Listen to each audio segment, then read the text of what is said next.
Today we're reviewing the new DJI Neo 2.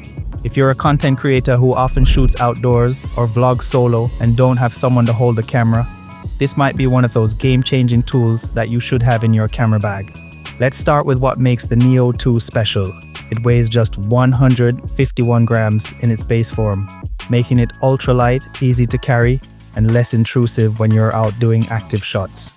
On top of that, it offers gesture control, features like selfie shot and active track, and multiple capture modes made for creators who are also the camera operator and subject at the same time. I've never owned the original DJI Neo, but after watching a ton of comparison videos and reviews online, I'm confident in pointing out how much the Neo 2 has advanced. One of the key tech upgrades, the Neo 2 offers 49 gigabytes of internal storage. That means you don't need an external SD card. Just hop in and start shooting. The original Neo only had about 22 gigabytes on board. When it comes to image quality, things have improved quite a bit. The Neo 2 is reported to use a 12 megapixel half-inch sensor, same size as the original, but with a wider aperture lens, f2.2 versus f2.8, and a better image processing pipeline. Because of these upgrades, the Neo 2 captures cleaner footage in lower light, maintains better detail in shadows and highlights, and offers a much stronger video performance. 4 meters. Helix. 3, 2, 1.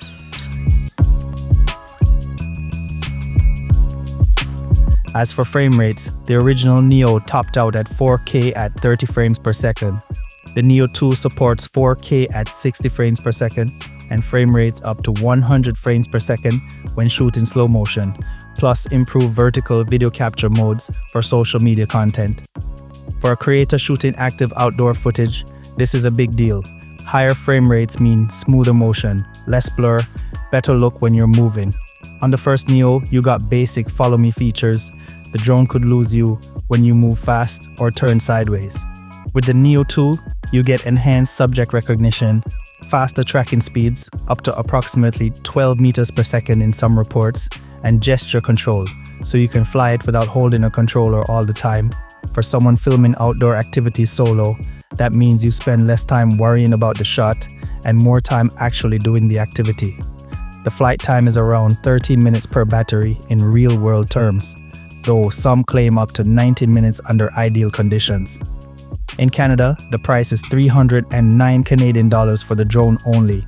If you want the Fly More combo, which includes the RCN3 remote controller, the digital transceiver, and 3 batteries, the price is about 549 Canadian dollars.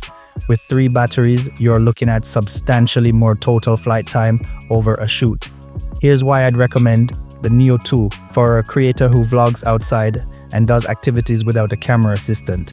Its portability and weight mean you can carry it easily and deploy it quickly. The improved camera and frame rates mean your footage will look significantly better than what the first Neo offered, from what I've seen. The tracking and gesture control mean you don't need someone standing behind a controller. They can film themselves while the drone handles following and framing. The internal storage means one less accessory, like an SD card, to worry about when you're on the go. The bundle with multiple batteries makes longer outings more practical. Spotlight. Rocket. Skiing follow. Cycling follow. Circle. Droney. Okay, so let's go over what you get inside the box. Okay, so today's a pretty exciting day. I just received a package, so I'm going to go ahead downstairs, grab it. We're going to do some unboxing, some testing, and then we're going to discuss some more.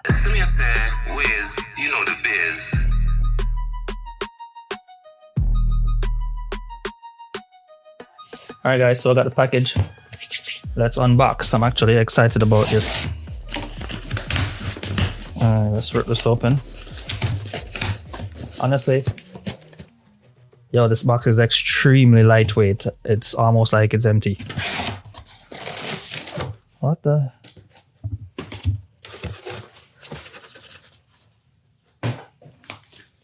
Yo, this is...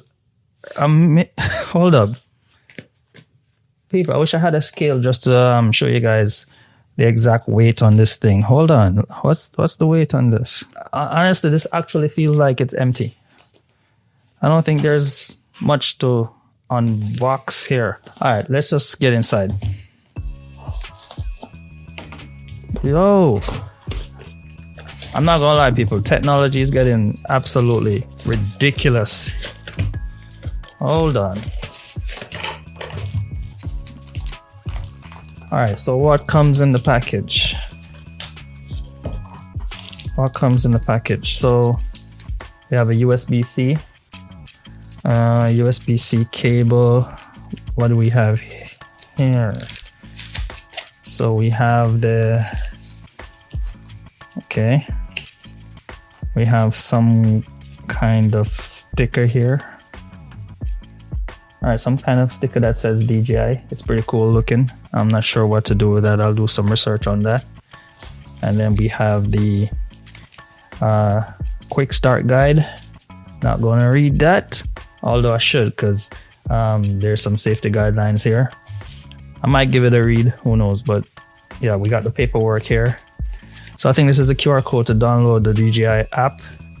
I already have that. All right, what else do we have inside the box here? Okay, so we got extra propeller, and there's like 2 screws inside here. So we got a spare propeller inside here. There's an extra 2 screws. I'm not sure. We'll put that here. Oh, so we got 2 propellers here. And so that's 2 propellers, 4 screws, just in case you want to do a bit of repair. You have that inside. And then what do we get? Oh, we got a screwdriver. So that's pretty much it. So we got a USB cable, 2 propellers, 4 screws, and a screwdriver, and a pretty slick DJI sticker thing. Not sure. But on to the main event. Holy. Let's put that to the side here. Holy. Holy. People, this is absolutely bonkers here.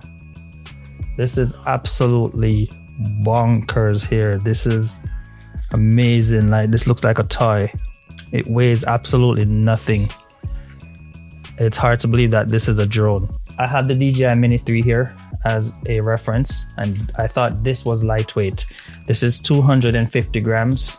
This actually falls right within the regulation size, so you can fly without any sort of licenses or anything.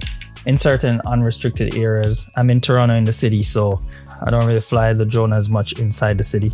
But look at this, people. Look at this. This is absolutely ridiculous to think that this is a drone. Believe me, it looks like a toy that I should give my son to play with. So this is the DJI Neo 2. As you can tell, this is the updated version of the DJI Neo. So this camera actually looks a bit familiar to me. I'm wondering if it's the same sensor as the DJI Pocket 2. Hold on, let me grab it real quick.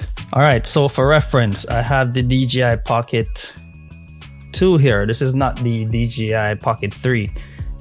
This is the younger brother DJI Pocket. So let me see the gimbal size. Looks a bit similar. This is actually a bit bigger. So I'll go over the specs in a sec.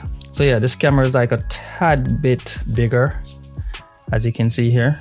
But honestly, they both feel, bro, they actually feel like, hold on. But honestly, checking the weight, I think the DJI Pocket 2 is actually a bit heavier. Honestly, I think it's a little bit heavier for sure, which is ridiculous to think that there's actually a battery inside, motors and everything, and it's so lightweight. Technology is getting ridiculous. I can't stress that enough. So I think I'm going to be doing some comparisons between the DJI Neo 2 and the DJI Mini 3. It's getting a bit dark outside, but we'll see. If not, I'll do some testing in the morning. But I think it's actually a good scenario to test the low light capabilities of this drone. Normally, I would not fly a drone in the nighttime, but hey, let's do it for the sake of testing. But yeah. Okay, so what I'm going to do is I'm going to charge this up a bit, and then we're going to do some testing, because I honestly don't know the specs. I'm seeing that there's cameras here.